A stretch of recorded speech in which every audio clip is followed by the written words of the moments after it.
Credo Mutwa was fined £15 by the local chief because I had refused a sacred gift.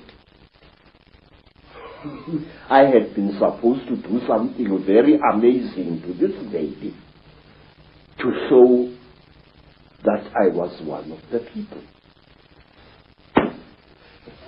Bad luck. But why, Credo, have you chosen to reveal this knowledge now to a much, much wider audience? Mr. David, please, Africa is dying. Africa, is being murdered. And we are sitting like bloody fools. And we don't realize what's been done to our people. I have proof that can stand in any true court of law that the disease called AIDS is a man-made disease.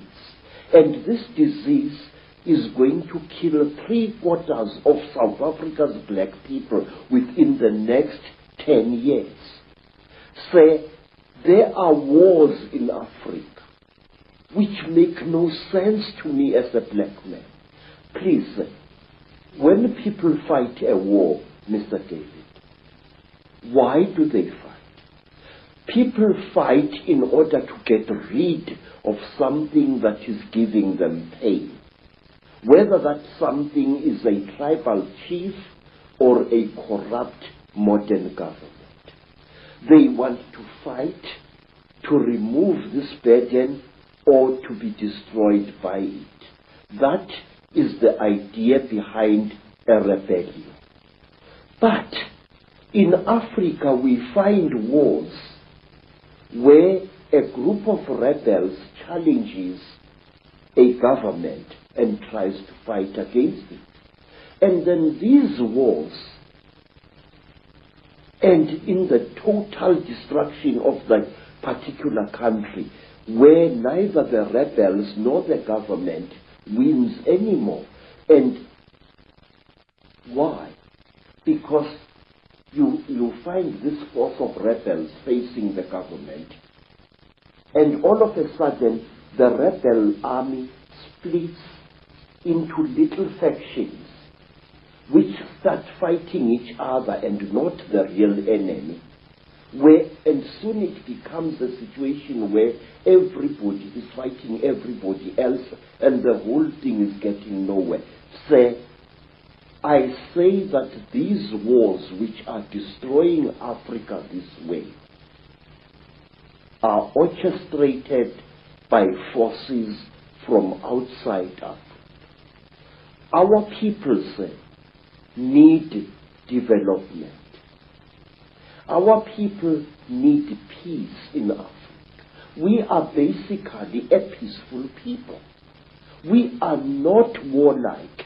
Don't let historians tell you a lot of rubbish.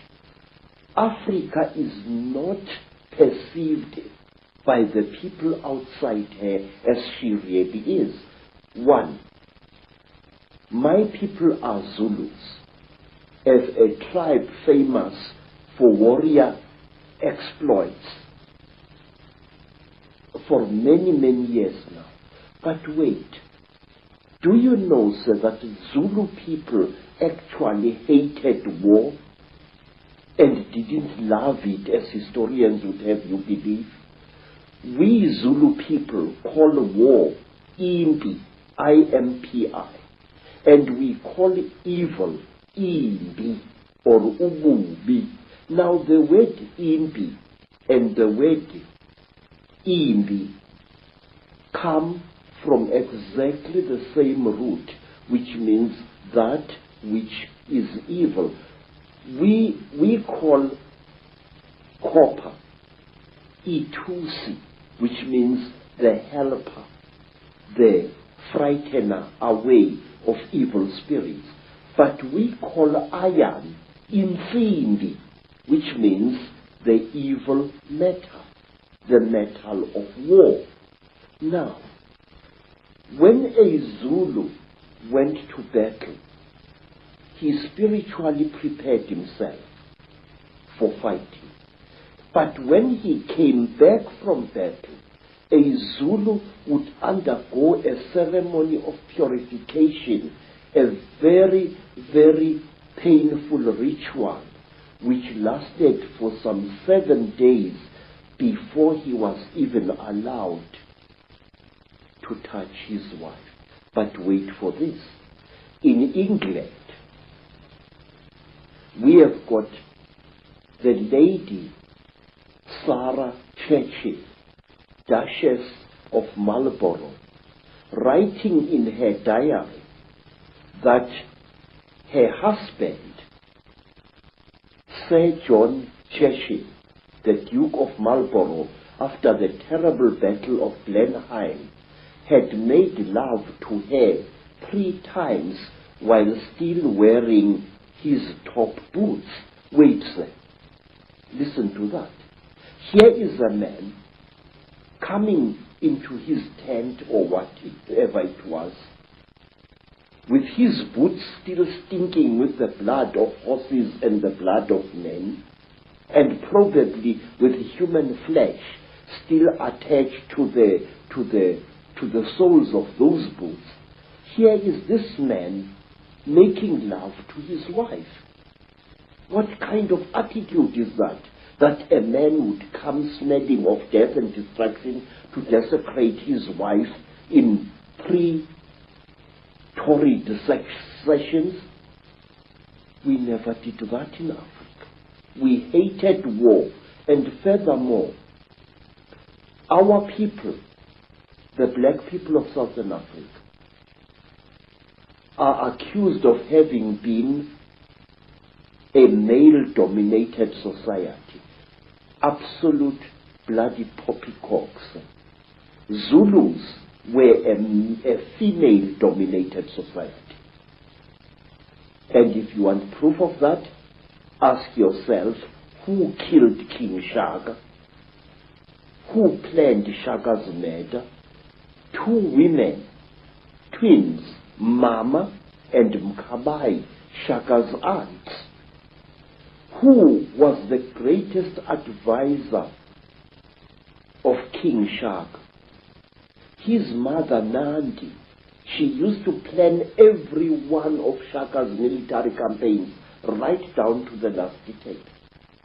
So, everywhere in South Africa, our word for great also means female, but that is something we shall discuss at another time. So, Africa is being murdered, and a race of people which once founded some of the world's greatest civilizations is being cruelly exterminated, and our politicians appear to be hypnotized as like a little antelope hypnotized by a python. Don't our leaders know what is going on in Africa? I'm going to talk, sir. I'm going to talk, and I'm going to reveal and damn the consequences. I am not a brave man, but it's high time somebody stood up and exposed the conspiracy around Africa and her people. So let's start looking then at the force that is the common theme through all this history to the present day that's been manipulating these highly malevolent, highly destructive situations. My own research around the world has certainly focused in on the fact that there is a force, not of this world, shall we say, that is the common theme. What is your experience and your knowledge of an extraterrestrial involvement in the history of Africa?